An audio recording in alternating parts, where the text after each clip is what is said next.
नमस्कार बहनों और भाइयों, इतिहास की ज्ञान सागर यात्रा में आपका एक बार फिर से स्वागत है। इससे पहली जो वीडियो थी उसमें हमने देखा कि इतिहास क्या होता है, उसके कौन कौन से व्यक्ति होते हैं लिखने वाले, उनके सहायक कौन होते हैं, समय को कैसे नापा जाता है, भारतीय दर्शन में जो समय जो था उसके मापने के कौन कौन से सिद्धांत थे। हमारे जो वीडियो थी वो आखिरी में वहां तक पहुंची थी कि दिन में कितने पहर होते हैं। तो मैंने विष्णु पुराण के अनुसार, सूर्य सिद्धांत के अनुसार, वैदिक सिद्धांत के अनुसार और अन्य तरीके से जो भारतीय दर्शन में है उनके अनुसार मैंने समझाया था।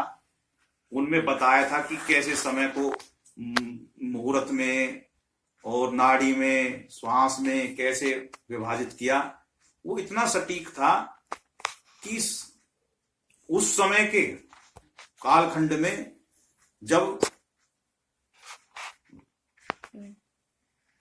तो मैंने बताया था कि समय कितना सटीक उस समय पे मापा था। अब मैं बता रहा हूं कि भाई जो मैंने बता दिया कि भाई एक दिवस तक बता दिया, एक दिवस में 8 पहर होते हैं जो आज भी माने जाते हैं कि यानी कि 24 घंटे को भारतीय दर्शन में 8 भागों में बांटा। 4 दिन के पहर बनाए और 4 रात्रि के पहर बनाए। तो दिन के जो पहर बने वो सुबह 6 बजे से लेके 9 बजे तक का जो पहर है वो पहला पहर कहलाता है। उस प्रथम पहर को पूर्वाह्न कहते हैं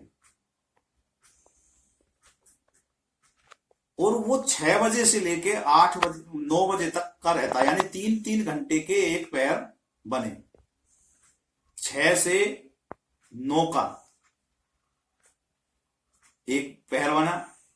इसमें मुख्य रूप से क्या होता है कि ये पढ़ने के लिए भी उपयुक्त है, जो नित्य कर्म करे जाते हैं वो भी, और फ्रेश होना, फ्रेश दिमाग रहता है तो पढ़ाई के लिए इसको उपयुक्त माना गया। इसके बाद में दूसरा पहर शुरू होता है। वो जो शुरू होता है वो 9 बजे से लेके और दोपहर के 12 बजे तक का रहता है। उसको दोपहर कहते हैं, यानी कि दूसरा पहर। इसमें क्या होता है कि भोजन का समय होता है, दिन के मध्य का भोजन का समय होता है, और आज भी इसी के समय ही भोजन करते हैं। उसके बाद में और आराम का भी समय होता है। उसके बाद में आराम शुरू होते हैं। तो तीसरा जो पहर होता है उस पहर को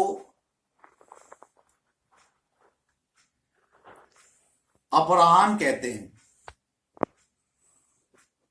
वो 12 बजे से लेके 3 बजे तक का रहता है समय, यानी कि दोपहर 12 बजे से लेके शाम के जो है 3 बजे तक का वो तीसरा पहर रहता है। ये जो पहर है ज्यादातर आराम के लिए है कि दोपहर होने लगती है, धूप तेज हो जाती है, तो हल्का आराम करने के लिए समय है। ये भोजन भी कर लो इसमें थोड़ा और आराम कर लें। फिर चौथा पहर होता है, उसको सायंकाल बोलते हैं। चौथा पहर को सायंकाल बोलते हैं। वो 3 बजे से लेके और 6 बजे तक का समय रहता है। ये छोटे मोटे काम निपटाने के लिए, क्योंकि सूरज जल्दी छिपने लगता है तो छोटा मोटा काम जो बचा हुआ उसे जल्दी समेटने का ये समय है, और घर वापसी जाने का, जो भी काम पे है, नहीं तो भाई शाम हो गई वापसी चलेगी। तो इस तरीके से 4 पहर होते हैं। फिर 4 पहर रात्रि के होते हैं, उनके भी अलग नाम हैं। रात्रि के जो प्रथम पहर को प्रदोष बोलते हैं, और वो 6 बजे से लेके 9 बजे तक चलता है। ये परिवार के लोगों से मिलने का समय होता है और इसमें भोजन वगैरह करके परिवार के लोगों के बीच में अपने समय बिताया जाता है। दिन की क्या गतिविधि हुई उस समय का वो उसमें होता है। उसके बाद में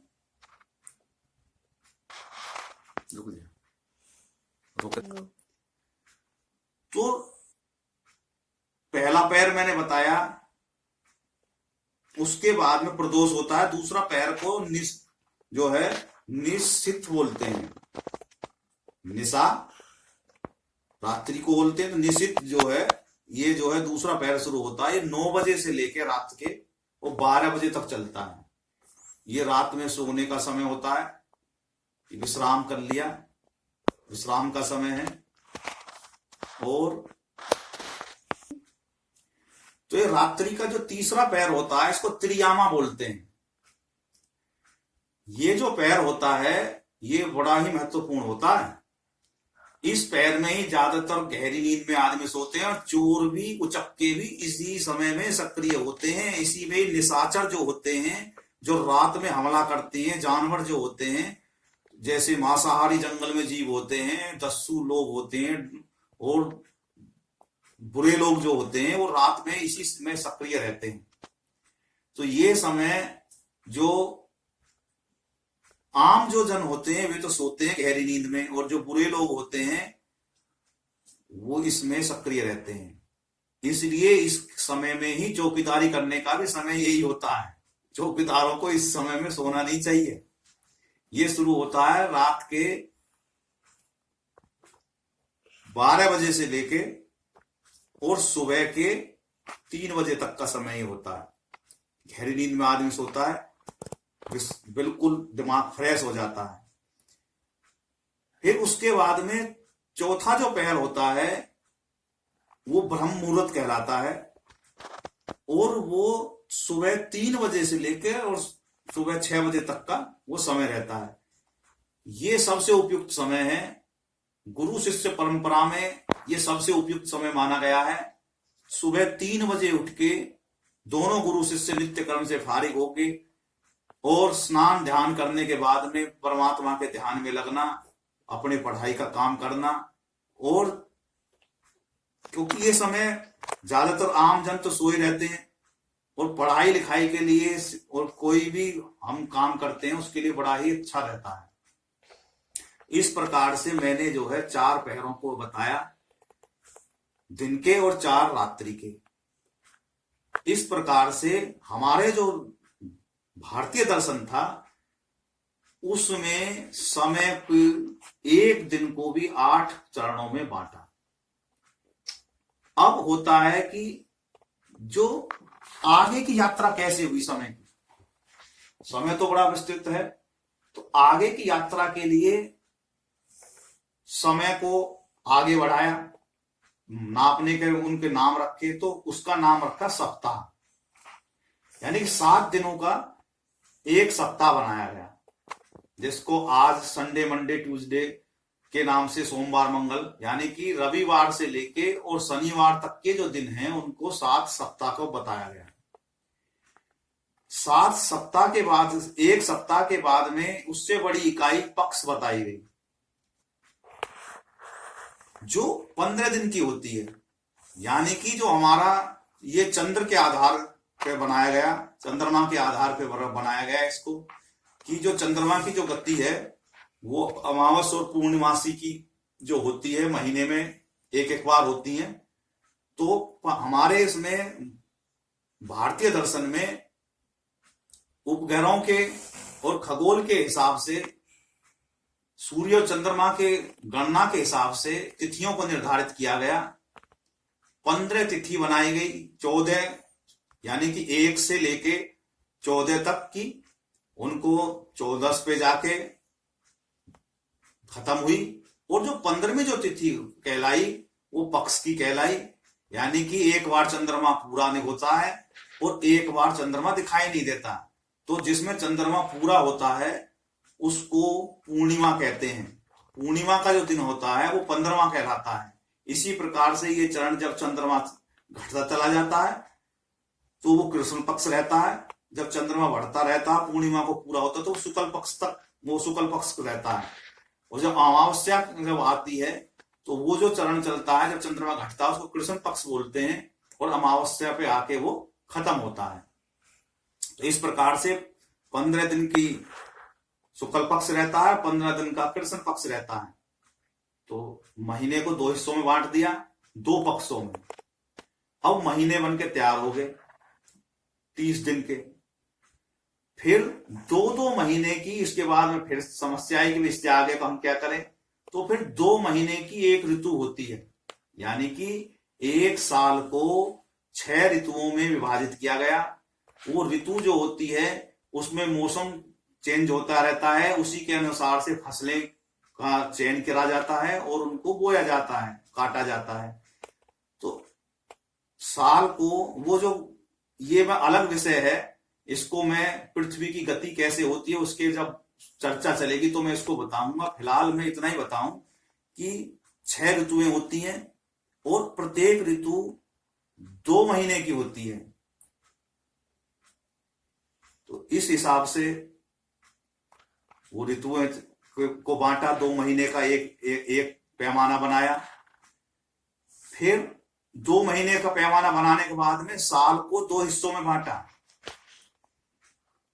उसको एन बोलते हैं। एक एन 6 महीने का होता है और 2 एनों का 1 साल हो गया। तो एन जो होते हैं संक्रांति होती है, जिसको श्रीमद् भगवत गीता में भी वर्णन श्री कृष्ण ने करा कि उत्तरायण दक्षिणायन के नाम से। तो जो उत्तरायण जो होता है उस समय सूरज उत्तर की दिशा की तरफ जो है, यानी कि जो उत्तरी गोलार्ध जो होता है उसमें जो कर्क रेखा जो होती है वहां पे 90 डिग्री पे सूरज पड़ता है और वो धीरे धीरे मकर की तरफ, मकर वर्त की तरफ आता है। जब एक संक्रांति में मौसम गर्मी से घूमता हुआ सर्दी की तरफ जाता है और दूसरी संक्रांति में सर्दी से मौसम घूमता हुआ गर्मी की तरफ जाता है और दूसरी में गर्मी से सर्दी की तरफ घूमता है। तो ये जो 6-6 महीनों के 2 एन हो गए, इस हिसाब से 1 साल बन गई।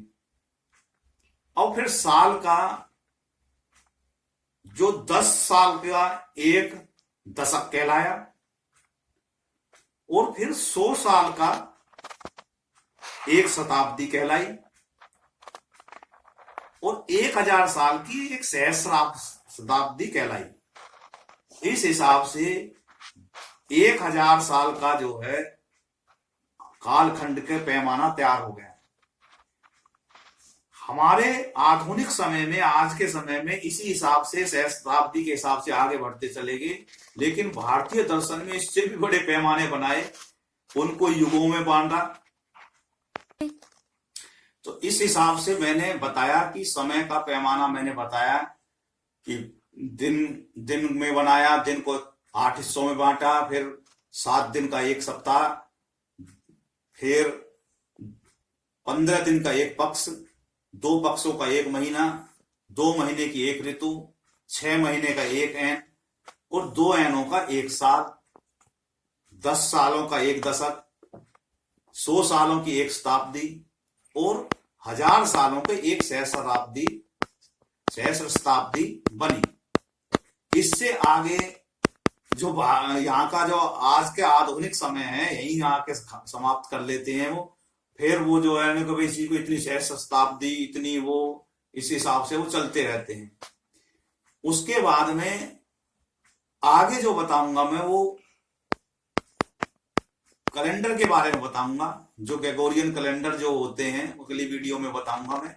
ये वीडियो ज्यादा लंबी हो जाएगी। उसमें ईस्वी कैसे बनी, ईसाइयों का अलग हुआ, भारतीय संवत अलग है, तो वो अगली वीडियो बताऊंगा। इस वीडियो में इतना ही। इस वीडियो को लाइक करें, चैनल को सब्सक्राइब करें और इसको बढ़ाएं, शेयर भी करा करें अपने दोस्तों के पास में। तो जय हिंद, जय भारत, बोलो भारत माता की जय। जय हिंद, बहुत बहुत धन्यवाद।